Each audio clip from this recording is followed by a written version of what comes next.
আমি ধন্য গো রাসূল তোমাকে পেয়ে, আমি ধন্য গো রাসূল তোমাকে পেয়ে, আমি আরো বেশি ধন্য তোমার উম্মত হয়ে, আমি আরো বেশি ধন্য তোমার উম্মত হয়ে, ধন্য গো রাসূল তোমাকে পেয়ে।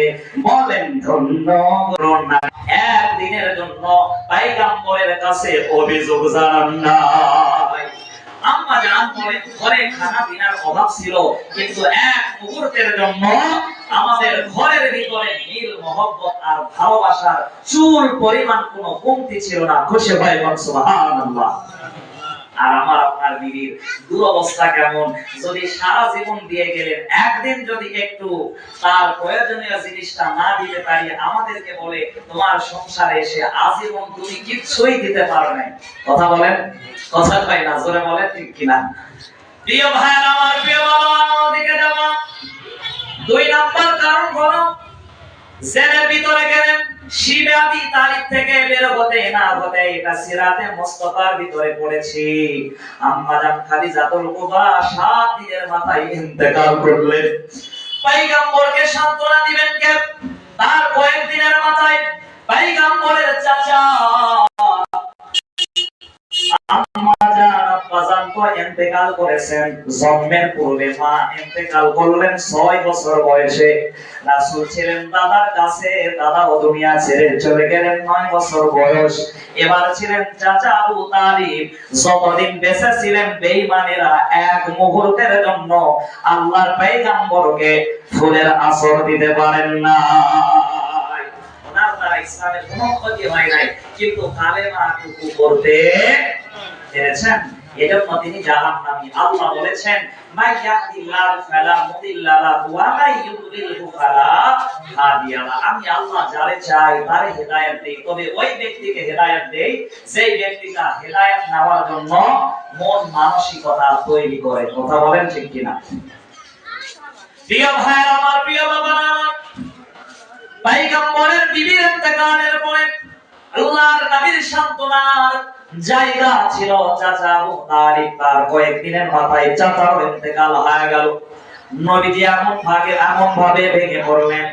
আজীবন যিনি আল্লাহর পয়গম্বরকে আদর আর স্নেহ দিয়া আগলে রেখেছিলেন, মওতের সময় বারবার কালেমা তালকিন দেন, কিন্তু তিনি একবারের জন্য কালেমা পড়তে পারলেন না। নবীজির চোখ থেকে অঝর নয়নে কান্না বের হয়ে গেল। আল্লাহর পয়গম্বর কান্না নিয়া চাচা আবু তালিবের কান্না থেকে ঘর থেকে যখন বের হয়, আল্লাহ রাব্বুল আলামিন দেরি করলেন না, সাথে সাথে জিবরাইল আমিনকে দ্বারা ওহী দিয়া একখানা সান্ত্বনার আয়াতে কারিমা নাযিল করে দিলেন। ইন্নাকা লা তাহদি মান আহবাবতা ওয়ালাকিন্নাল্লাহা ইয়াহদি মান ইয়াশা। খুশি হয় না? আল্লাহু আকবার। আল্লাহ বলেন নবী আপনি যারে মহব্বত করেন, আপনি চাইলে তারে হেদায়েত দিতে পারবেন না। আপনি শুধু মানুষদেরকে ডাকবেন, ওয়ামান দাআ ইলাল্লাহি হুদিয়া ইলা সিরাতিল মুস্তাকিম। আপনি শুধু মানুষদেরকে সরল সঠিক পথের দিকে আহ্বান করবেন, কারণ আপনি হচ্ছেন নবী, আপনি রাসূল। রিসালাতের দায়িত্ব দিয়ে আপনাকে রাসূল বানিয়েছি আর নবী বানিয়েছি। আপনি বার্তাবাহক, ওহির গানটুকু আপনি মানুষের কানে কানে পৌঁছায়া দিবেন। খুশি হয় কোন মারহাবা? আল্লাহ বলেন নবী আমি আল্লাহ পাক যারে চাই তারে হেদায়েত দেব, হেদায়েতের চাবি আমার হাতে। তার জন্য হেদায়েত ছিল না। নবী বলেন ওগো আল্লাহ, কেন চাচা নসিবে কিসমতে হেদায়েত নাই? আল্লাহ রাব্বুল আলামিনের কাছে ওজর নয়নে পয়গম্বর আমার কান্না করেন। এবার নবী বলেন ওগো আল্লাহ, সারা জীবন আমার চাচা আমাকে আদর যত্ন আপ্যায়ন করতে বিন্দু মাত্র কম করেন নাই, সুতরাং আমার চাচাকে সামান্য যন্ত্রণা দিবেন, আযাব দিবেন, বেশি কষ্ট দিবেন না।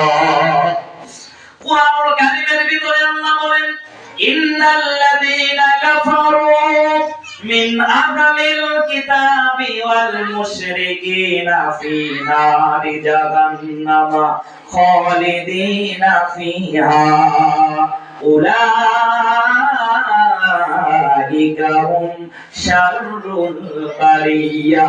আল্লাহ বলেন নিঃসন্দেহে যারা কাফের আর যারা আহলে কিতাব তথা খ্রিস্টান আর যারা মুশরিক, এই তিন শ্রেণীর মানুষের জন্য ফি নারি জাহান্নাম, তাদেরকে জাহান্নামের ভিতরে প্রবেশ করাবো, খালিদিনা ফিহা, চিরস্থায়ী। এই তিন শ্রেণীর মানুষ কখনোই জাহান্নাম থেকে মুক্তি পাবে না। নবী আমার কান্না করেন, আল্লাহ রাব্বুল আলামিন আয়াতে কারিমার শেষ অংশে রেখে বলেন উলাইকা হুম শাররুল বারিয়া, তারা কতই না নিকৃষ্টতম জাতি এবং ওই জাহান্নাম কতই না নিকৃষ্টতম জায়গা। নবী আমার কান্না করে বলেন, আল্লাহ আমার চাচারে আপনি বেশি আযাব দিয়েন না, আমি ভাতিজা হয়ে সহ্য করতে পারছি না। আল্লাহ রাব্বুল আলামিন বলেন, নবীরে আপনার চাচারে বেশি যন্ত্রণা দিব না, সামান্য আযাব দিব। বলেন কেমন? আল্লাহ রাব্বুল আলামিন বললেন, দুইটা সটি জুতা তারে পরায় দিব, জুতার তলাটা আগুনের হবে না, যার ফিতা শুধু আগুনের হবে। নবী খুশি বলেন বলতেছেন আযাব মনে হয় একটু কম হবে, কারণ অন্যান্য মানুষদেরকে আল্লাহ তাবারক তাআলা সরাসরি ডাইরেক্ট জাহান্নামের ভিতরে নিক্ষেপ করবেন, আর আমার চাচাকে জাহান্নামের আগুনে না দিয়া মনে হয় চাচাকে জুতার ফিতা শুধু আগুনের দিয়ে হয়তো কষ্টটা হালকা হবে। নবী জিজ্ঞাসা করলেন, ও আল্লাহ, দুইটা ফিতা যদি আগুনের হয়ে যায় আমার চাচার পরিণতিটা কেমন হবে একবারের জন্য বলে দেন। আল্লাহ রাব্বুল আলামিন বলেন, দুইটা ফিতা আগুনের হওয়ার কারণে এমন তাপ লাগবে আবু তালিবের মাথার মগজগুলো গলে গলে পড়ে যাবে। পয়গম্বর আরো কান্না করলেন, সান্ত্বনা দিবেন কে? নবীর বিবি নাই, পয়গম্বরের চাচা নাই। তায়েফের ময়দানে দিনের দাওয়াত দিতে গেলেন, তায়েফবাসী দিন কবুল না করে বেদম মারপিট করলেন। এরপরে জেলের ভিতরে থেকে আল্লাহর পয়গম্বর খানা পিনাও ঠিক মতো পান নাই। আল্লাহর পয়গম্বর এবার অন্তরের দিক থেকে ভেঙে পড়লেন। নবীর সান্ত্বনা দেওয়ার জন্য আল্লাহ রাব্বুল আলামিন জিবরাইল আমিনকে পাঠিয়ে দিলেন, বললেন যাও আমার নবীকে আমি আল্লাহ নিজেই আরশে সান্ত্বনা দিতে চাই। আমি ধন্য গো রাসূল তোমাকে পেয়ে, আমি ধন্য গো রাসূল তোমাকে পেয়ে, আমি আরো বেশি ধন্য তোমার উম্মত হয়ে, আমি আরো বেশি ধন্য তোমার উম্মত হয়ে, ধন্য গো রাসূল তোমাকে পেয়ে। বলেন ধন্য গো রাসূল। জানেন আমরা হাফ কোরআনে এভাবে উল্লেখ করেছেন, খুশি হয় কারণ সুবহানাল্লাহ। পয়গম্বর মুসা দীর্ঘদিন একটা সময় যখন তুর পাহাড়ে উঠে নেওয়ার জন্য গিয়েছিলেন, এই সময়টা গ্যাপ ছিল, তখন নবুয়তের দায়িত্ব পালন করেছিলেন তার ভাই হযরতে হারুন আলাইহিস সালাতু ওয়াস সালাম। খুশি হয় কোন আল্লাহু আকবার।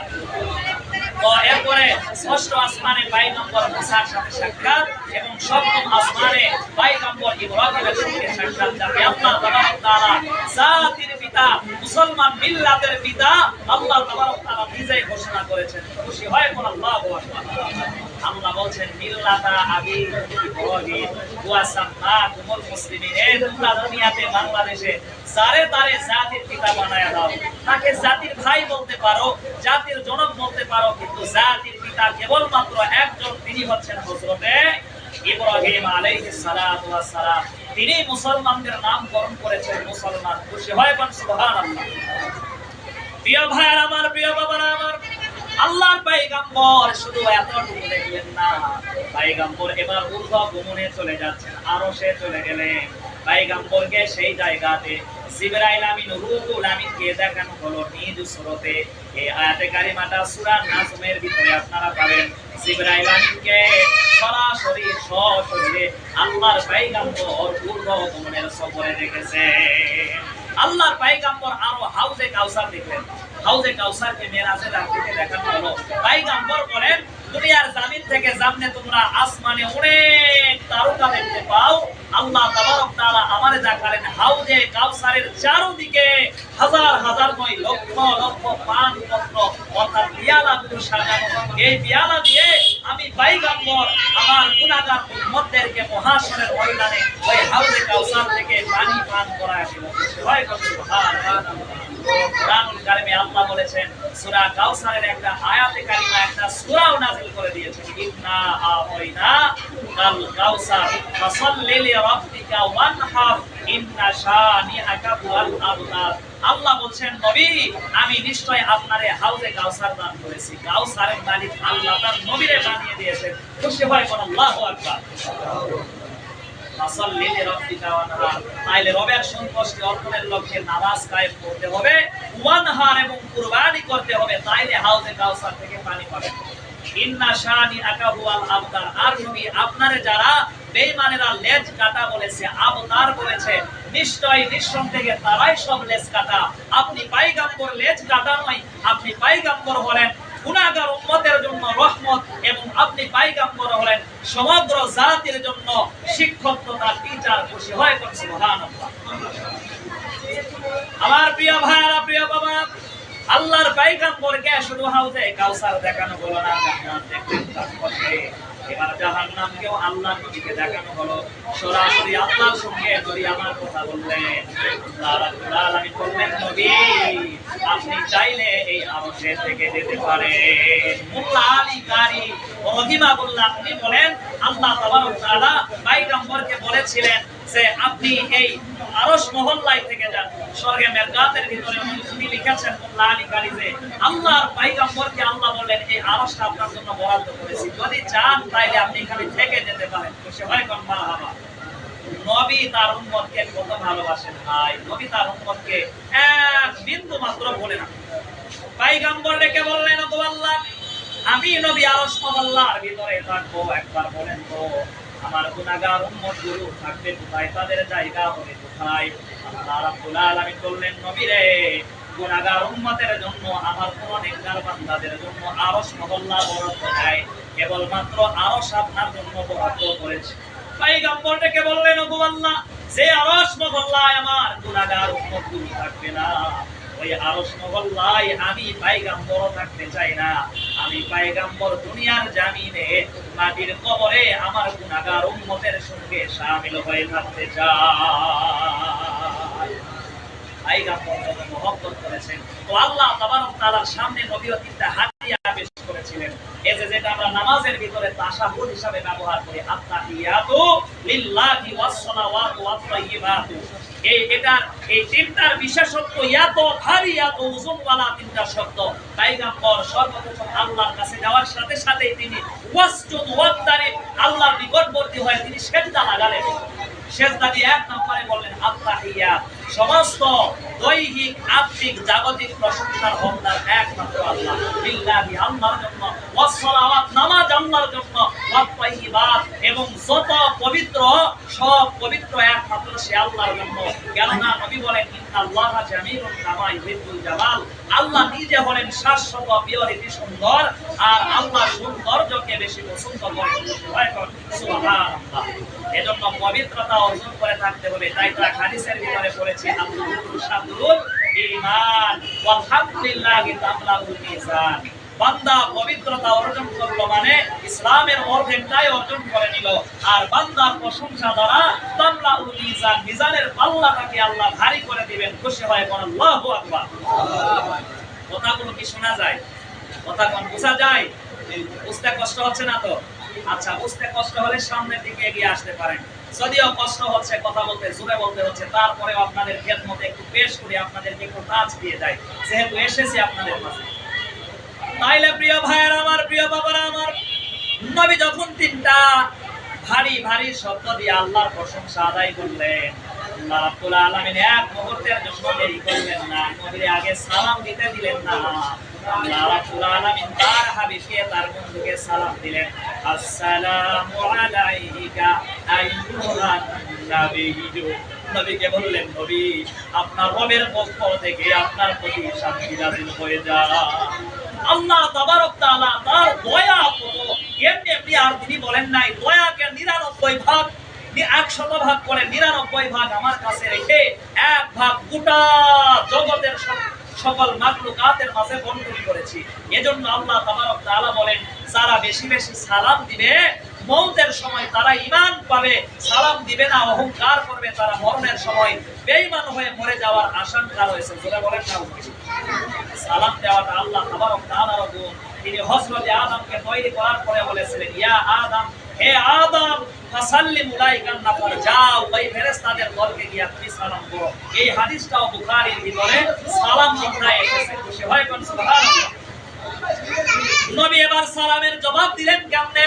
আল্লাহর পয়গম্বর আল্লাহ রাব্বুল আলামিনের সালামের প্রতি উত্তর করলেন, আসসালামু আলাইনা ওয়া আলা ইবাদিল্লাহিস সালিহিন। বন্ধু, আল্লাহ শান্তি শুধু আমি নবীর প্রতি নয়, আপনি যে সালামটা আমি নবীর উপরে দিলেন, আসসালামু আলাইনা ওয়া আলা ইবাদিল্লাহিস সালিহিন, সেই শান্তিটা আমি নবীর উপরে এবং দুনিয়াতে যত সালিহিন বান্দা আছে, আলা ইবাদিল্লাহিস সালিহিন, সকল আপনার সেই সালিহিন বান্দাদের প্রতি আপনার শান্তি নাযিল হয়ে যায়। নারায়ে তাকবীর। আল্লাহু আকবার। আল্লাহর পয়গম্বর মেরাজের রাত্রিতে গিয়েও শান্তি আনতেছেন সারা পৃথিবীর মুলমাগের জন্য। জোরে জোরে বলেন আল্লাহু আকবার। এই ছিল পয়গম্বরের মেরাজ। মেরাজ সময় আল্লাহর পয়গম্বরকে 50 ওয়াক্ত নামাজ আদিয়া দেওয়া হয়েছে। মেরাজের সেরকম কোনো আদেশ নাই, তবে মেরাজের দিনকে কেন্দ্র করে আপনাকে 5 ওয়াক্ত নামাজ পড়তে হবে। মেরাজ আল্লাহর পয়গম্বর কোনো রোজা দিয়া বা কোনো ইবাদত দিয়া পালন করেন নাই, এনেছেন মেরাজের রাত থেকে 50 ওয়াক্ত নামাজ পেয়েছিলেন। মুসা পয়গম্বরের সঙ্গে বারবার ষষ্ঠ আসমানে দেখা হয়, বলেন আমার উম্মতেরা এর চাইতে কম নামাজ পড়ে নাই, আপনি যান। এভাবে যেতে যেতে যেতে যেতে 5 ওয়াক্ত দেওয়া হলো। পয়গম্বর মুসা আবার বলেছিলেন, নবী আপনি আবার যান, আল্লাহ হয়তো কমায় দিবেন। নবী বললেন, ওগো পয়গম্বর, আমার আশঙ্কা হচ্ছে যদি যাই আর আল্লাহ যদি নামাজকে একেবারে মাফ করে দেয়, তাহলে উম্মতেরা আবার আদায় করবে কি? উম্মতেরা আমল করবে কি? হজ যাকাত তো ধনীদের জন্য ফরজ, গরিব মানুষ ধনী মানুষ সকলেই তো নামাজ আদায় করবে। এটা ইসলামের শেয়ার, ইসলামের অন্যতম সৌন্দর্য। খুশি হয় সুবহানাল্লাহ।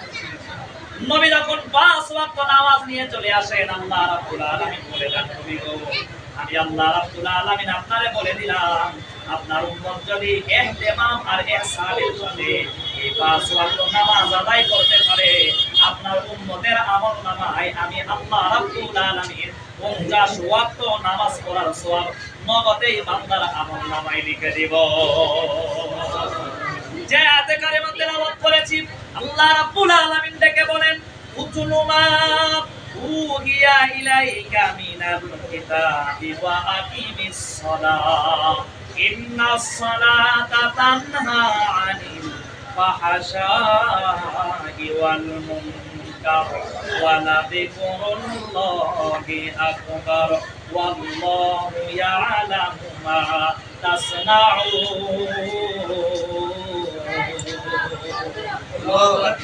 খুশি হয়ে চিৎকার মেরে কোন আল্লাহু আকবার।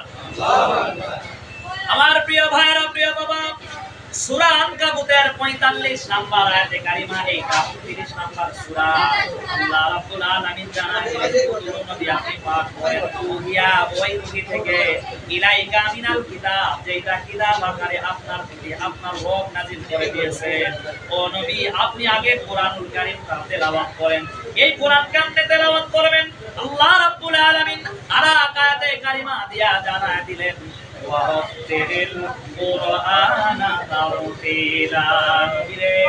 আপনি কোরআনুল কারীমটা তারতিলের সাথে অর্থাৎ মদ মাত্রা সুন্না সুন্দর করে উচ্চারণ করে করে কোরআনুল কারীমটা তেলাওয়াত করেন। এই কোরআনুল কারীম যদি তেলাওয়াত করতে পারেন, এই যে কি সুন্দর রিয়াজুল জান্নাত হাফেজিয়া মহিলা কওমি মাদ্রাসা, এই মাদ্রাসাতে আপনাদের কলিজার টুকরা মেয়েদেরকে পড়ানো হয়। আল্লাহর পয়গম্বর ডাক দিয়ে বলেন, এই কোরআনুল কারীম যারা পড়ে তাদের জন্য কারা দোয়া করে তুমি কি জানো? নবী হাদিসের ভিতরে বলে দিটা, তিরমিজির ভিতরে এসেছে। নবী বলেন, হাত্তা ইতানু ফিল মা ওয়ান নাল্লাতু ফি তুরিহা, একজন তালবে ইলমের জন্য, ছাত্র ছাত্রীর জন্য, একজন কোরআনের ধারক বাহকের জন্য গর্বের পিপিলিকা থেকে নিয়ে পানির মাছেরা আল্লাহর কাছে মাগফিরাত কামনা করতে থাকে।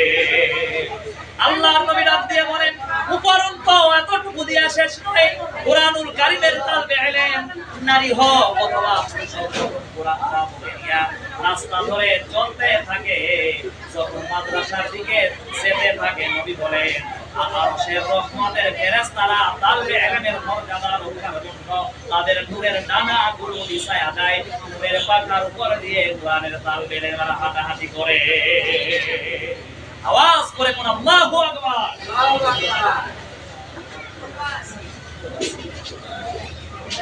তাইলে প্রিয় ভাইরা আমার, প্রিয় বাবারা আমার, নবী আর এক হাদিসের ভিতরে ডাক দিয়ে বলেন মান করাল কুরআনা ওয়াস্তাদহারু ফাআল্লাহ হালালাহু ওয়া হারামা হারামাহু আদখালাহুল্লাহুল জান্নাহ। সেই ব্যক্তি আল্লাহর কোরআনুল কারীমের সর্বপ্রথম পড়বে, মান করাল কুরআন, সেই ব্যক্তি কোরআনুল কারীমটাকে উচ্চারণ করে করে পড়বে, এরপরে কোরআন বর্ণিত হালাল গুলোকে মেনে নিবে, ওয়া হারামা হারামাহু, আর হারাম গুলোকে জানার পরে একেবারে মন থেকে বর্জন করে ফেলবে, সুদ বর্জন করবে, ঘুষ বর্জন করবে। আল্লাহর পয়গম্বর বলেন আদখালাহুল্লাহুল জান্নাহ, আল্লাহর কোরআনের হালাল হারাম মেনে নেওয়ার কারণে আল্লাহ পাক রাজি আর খুশি হয়ে ওই ব্যক্তির জন্য জান্নাত তার জন্য বরাদ্দ করে দেন, এবং জান্নাতের আলো দরজা কোরআনের তালবে ইলমের জন্য আল্লাহ রাব্বুল আলামিন খুলে দেন। নারায়ে তাকবীর। আল্লাহর পয়গম্বর এই হাদিসের শেষ অংশে দেখে বললেন ওয়াশাফাহু বিআশরাতিন মিন আহলি বাইতিহি কুল্লুহুম কদ ওয়াজাবা আলাহুন্নাহ। ভাইরে একজন কোরআনের ধারক, কোরআনের বাহক, তার জন্য শুধু একা আল্লাহ জান্নাতে দিবেন না, আল্লাহর পয়গম্বর ডেকে বললেন এমন 10 জন তার নিকটস্থ পরিবার পরিজনকে টেনে টেনে সুপারিশ করে করে আল্লাহর জান্নাতের দিকে নিয়ে চলে যাবে। হিসাব নিকাশের পরে যাদের প্রতি জাহান্নাম ওয়াজিব হয়েছিল এমন 10 জন জাহান্নামীকে কোরআনের তালবে ইলম, কোরআনের ধারক, কোরআনের বাহক টেনে টেনে নিয়ে আল্লাহর জান্নাত পর্যন্ত চলে যাবে। তাইলে কোরআনুল কারীমের শিক্ষা করা দরকার, জোরে বলেন আছে না? এ রওশন সালমাল মাহফিল হে ইলমো আমাল কা মজমা হে, এ কওমি মাদারিস ফেলা হে, দিনদার ইহা সব बनता है, तालीम की तरबियत है, हाफिज आलिम का रौजा है, तालीम की तरबियत है, हाफिज आलिम का रौजा है, दुनिया के लालच सूरा है, ए दिन के लिए सब आया है, ए रोशन सलमल महफिल है, इल्मो अमल का मजमा है, ये कौमी मदारिस फैला है, दीनदार यहाँ सब बनता है। नारे तकबीर, नारे तकबीर।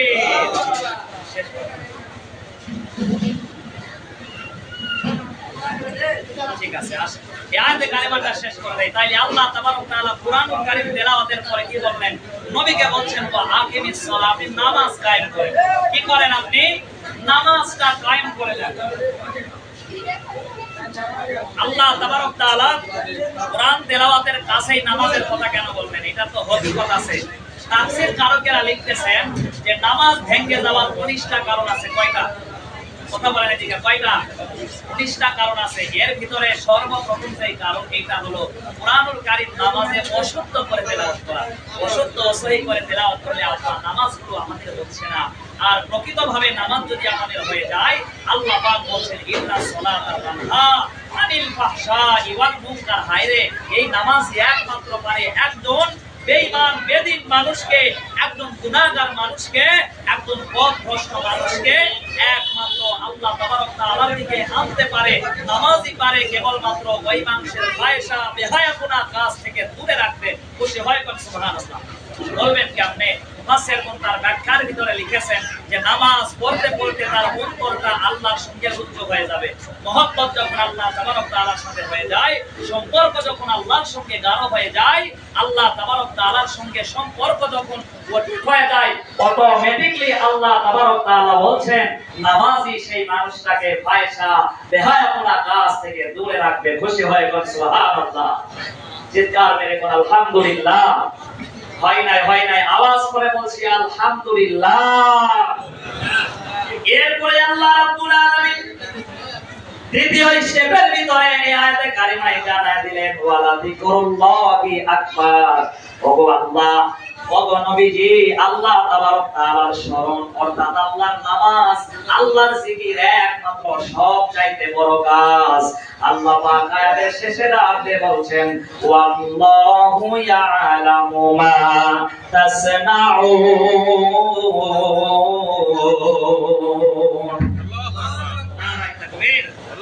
কি হয় আসে আবার যায় কেন? আল্লাহ তাবারক তাআলা বলছেন মা তাসনাউন, ভাইরা তোমরা কোন কাজটা করো, আল্লাহু ইয়ালাম, আল্লাহ পাক তোমাদের এই কাজটা কিন্তু ভালো করে জানেন। তো সুতরাং আমাদেরকে নামাজে মনোনিবেশ করতে হবে। এই যে মাদ্রাসা, এখানে যে সমস্ত কলিজার টুকরা আমার বোনেরা শিক্ষা অর্জন করতেছে, কোরআনুল কারীমের জ্ঞান, হাদিসের জ্ঞান অর্জন করতেছে, আল্লাহর কাছে দোয়া করছি আল্লাহ তাবারক তাআলা যেন তাদেরকে হক্কানি রব্বানি হাফেজা আলেমা হিসাবে তার দপ্তরে কবুল করে নেন। খুশি হয়ে কোন আমিন। হয় নাই জোরে বলেন আমিন। আপনারা সকলে মাদ্রাসার তালবে ইলমের জন্য সহযোগিতা সহানুভূতির হাতটা বাড়ায়। একটা হাদিস বলে শেষ করি। নবী বলেন কোন আলিমান, তোমরা আলেম হও, কোরআনের জ্ঞানে জ্ঞানান্বিত হও। ইলম তো দুই প্রকার, ইলমুদ্দিন আর ইলমুদ দুনিয়া। ইলমুদ্দিন হচ্ছে কোরআন হাদিস, আর ইলমুদ দুনিয়া হচ্ছে কোরআন হাদিস বাদ দিয়ে বাংলা অঙ্ক ইংরেজিতে শিক্ষাগুলো করা হয়। ইলমুদ্দিন শিক্ষা করা ফরজ, আর ইলমুদ দুনিয়া শিক্ষা করাটা জায়েজ তথা মুবাহ, এটা হারাম নয়, বৈধ আছে। যদি বৈধ না থাকে তাহলে আপনার স্ত্রীর ডেলিভারি করবে কেনা? তো ডেলিভারি করতে হবে। আপনার জ্বর আসলে আপনার চিকিৎসা করবে কে? এজন্য আল্লাহর পয়গম্বর বলেন ইলমুদ দুনিয়া শিক্ষা করাটা মুবাহ তথা জায়েজ আছে, ওইটাও শিক্ষা করতে হবে। তবে বান্দার মনেই থাকতে হবে কোরআনুল কারীম। জোরে বলেন ঠিক কিনা? কারণ কোরআনুল কারীমটা কবরে সুপারিশ করবে, আল কুরআন ওয়া সাওমি ইয়াশফাআন।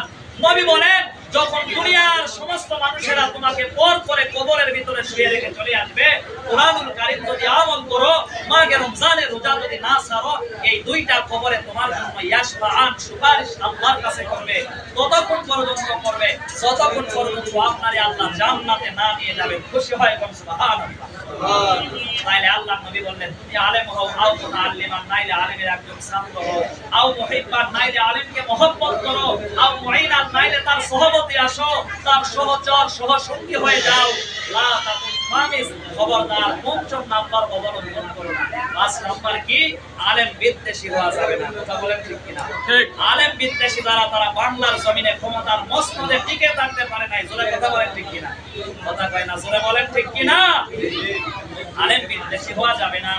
আলেম বিদ্বেষী যারা হবে তাদের একাল পরকাল সব কিছু ধ্বংস হয়ে যাবে। প্রিয় ভাইরা, এজন্য আল্লাহর নবী বলেন লা তাকুন খামিসান ফাতুহলিক, খবরদার পঞ্চম নাম্বার অবলম্বন করে আলেম ওলামা বিদ্বেষী হবে না, তাইলে তোমরা ধ্বংস হয়ে যাবা। এজন্য কলিজার টুকরা আপনারা প্রিয় ভাইরা, আমরা সকলে আলেম ওলামাকে মহব্বত করব। আলেম ওলামার জন্য, মাদ্রাসার তালবে ইলমদের জন্য আমরা সকলে সহযোগিতার হাতটাকে প্রসারিত করে দিব। পারবো তো ইনশাআল্লাহ? কথা কয় না, পারবেন তো ইনশাআল্লাহ? এখানে আপনারা অর্থ দিয়ে সহযোগিতা সহানুভূতি করবেন। এরপরে আপনাদের ক্ষেতের যেগুলো ক্ষেত খামারের ফসল আছে এগুলো দিয়ে সহানুভূতি করবেন, এরা খাবে, আর আপনার আমল নামায় নেকি যেতেই থাকবে, যেতেই থাকবে। খুশি হয় কোন সুবহানাল্লাহ? এটা সাদকায়ে জারিয়া, এটা সাদকায়ে জারিয়া। মরে যাওয়ার পরেও এটা প্রবাহমান জ্বলন্ত যেতেই থাকবে, এটার মুক্তি হবে না। যতদিন আলেম ওলামা থাকবে, মাদ্রাসা থাকবে, ততদিন কবরে আপনার নেকিটা প্রবাহমান তথা জ্যান্ত থাকবে। আওয়াজ করে কোন আল্লাহু আকবার। প্রিয় ভাইরা, প্রিয় বন্ধুগণ, শুধু তাই নয়, এই মাদ্রাসায় আপনারা ছাত্রী দিয়েও সহযোগিতা করবেন। আপনাদের কলিজার টুকরা মেয়েদেরকে দিয়ে সহযোগিতা করবেন। নারায়ে তাকবীর। হয় নাই তিনজন হাফেজা বের হয়েছে এই প্রতিষ্ঠানের দ্বারা সাফল্য এবং প্রতিষ্ঠানের মুখ উজ্জ্বল করে। তিনটা হাফেজা বের হয়েছে যাদের সিনার ভিতরে আল্লাহর কোরআনুল কারীম আছে। নারায়ে তাকবীর, নারায়ে তাকবীর। আল্লাহর কাছে কলিজা নিয়ে দোয়া করছি, ও আল্লাহ, সেই কলিজার টুকরা আমার পুত্রের অন্তরের ভিতরে তোমার কোরআনটা তাদের হৃদয়ে তুমি গেঁথে দিয়েছো। ও আল্লাহ, এই কলিজার টুকরা বোনদেরকে তুমি হেফাজতে রাখো, শান্তিতে রাখো। তাদের মা বাবা 14 গোষ্ঠী সহ তুমি দুনিয়াতে তাদের জানে মারে বরকত দিও, এবং তারা মরে যাওয়ার পরে তাদের জন্য তুমি জান্নাতের বন্দোবস্ত করে দিও। খুশি হয় কোন আমিন। মরে যাওয়ার পরে আলেম ওলামা যদি আপনার জন্য দোয়া করে, নবী বলেন আওয়ালাদিন সালিহিন ইয়াদু লাহু, নেককার সন্তান হাত তুলে দোয়া করতে দেরি মা বাবার কবরকে আল্লাহ জান্নাতের বাগান বানায় দিতে এক মুহূর্তের জন্য দেরি করেন না। নবী বলেন হাত নামানোর আগে মা বাবার কবরকে আল্লাহ জান্নাতের বাগিচা বানায় দেন। খুশি হয় কোন সুবহানাল্লাহ। কোন জমিনে মাটি তোমার হবে গুরুস্থান, আরে কার কাঁধে চড়ে আমি কবরেতে যাব, জানি না কার মুনাজাতে আল্লাহর রহমত পাবো, কারাই আমার পাশে বসে, কারাই আমার পাশে বসে শোনাবে কুরআন। জমিনের মাটি তোমার হবে গুরুস্থান, জমিনের মাটি আমার হবে গুরুস্থান। এটা কারো জানা নাই, তবে আল্লাহ তাবারক তাআলা আমাদের যখন মওতের ডাক দিবেন কবরে শোয়ার সাথে সাথে আল্লাহ যেন হিসাব নিকাশকে সহজ করে দিয়া, হাসিবনা হিসাবাই ইয়াসিরা, হিসাব নিকাশকে আমাদের জন্য সহজ করে দিয়া কবর থেকে জান্নাত পর্যন্ত একটা রাস্তা বানায়া আরামের ঘুমে আমাদেরকে যেন কবরে ঘুমায় রাখেন। সকলে বলেন আল্লাহুম্মা আমিন। সুরে সুরে করে আল্লাহুম্মা আমিন। তো আপনাদের সকলের প্রিয় কলিজার টুকরা বাবারা, আপনাদের সকলের জন্য আল্লাহ তাবারক তাআলার কাছে সুস্বাস্থ্য এবং দীর্ঘায়ু কামনা করে যতটুকু আলোচনা করেছি এর উপরে আল্লাহ তাবারক তাআলার কাছে আমল করার তৌফিক চেয়ে আমার সংক্ষিপ্ত আলোচনা এখানেই শেষ করছি। ওয়া আলাইনা ইল্লাল বালাগ। আপনারা যদি মনে কষ্ট পেয়ে থাকেন আলোচনা শুনে, তাহলে নিজের সন্তান মনে করে মাফ করে দিতে পারবেন তো ইনশাআল্লাহ? পারবেন তো ইনশাআল্লাহ? ঠিক আছে। ওয়া আখিরু দাওয়ানা আলহামদুলিল্লাহ। আসসালামু আলাইকুম।